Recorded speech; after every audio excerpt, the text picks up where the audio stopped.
La comptabilité est-elle un sujet, voire un outil politique? Alain Burlot, bonjour. Bonjour. Alain Burlot, professeur émérite au Conservatoire national des arts et métiers et ancien directeur de l'Institut national des techniques économiques et comptables.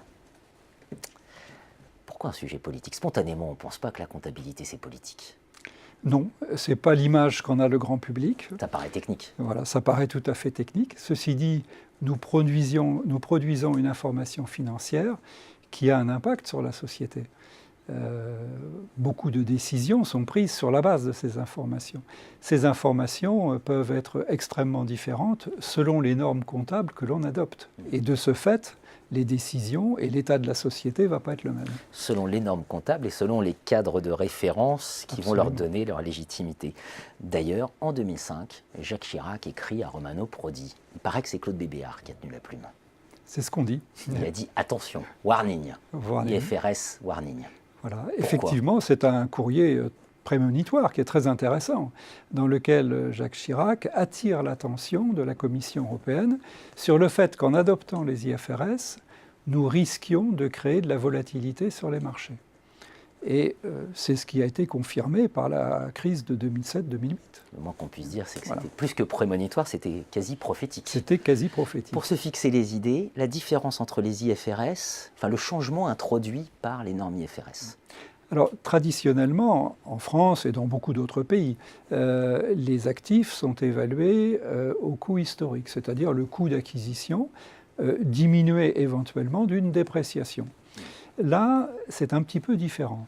Les IFRS prévoient que certains actifs, dont les titres, puissent être évalués en juste valeur, ou fair value en anglais, c'est-à-dire au cours du jour, en quelque sorte, le cours du jour de la clôture du bilan. De ce fait, on fait apparaître dans le bilan des plus-values potentielles, et quand le marché se retourne, évidemment, on est monté beaucoup plus haut et on redescend. Donc on crée de la volatilité. Et c'est ça qui est dangereux. C'est-à-dire qu'une entreprise ne change pas du jour au lendemain sous prétexte que quelques titres ont dévissé dans son portefeuille. L'entreprise est beaucoup plus que cela. Ce n'est pas l'ensemble des actifs financiers, c'est aussi une organisation. Voire une institution. Une institution, bien sûr. Un organisme joue un rôle clé dont vous avez décodé les pratiques, c'est l'IASB.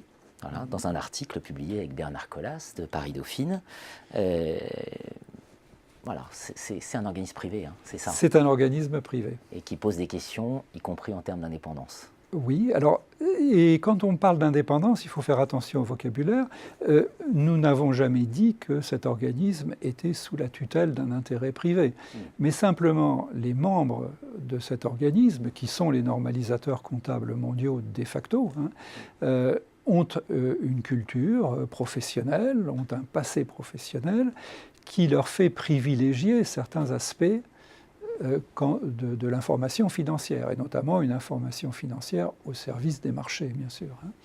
Et c'est ce qui pose problème aujourd'hui, puisque la comptabilité, ayant des effets macroéconomiques, est aussi un problème de société.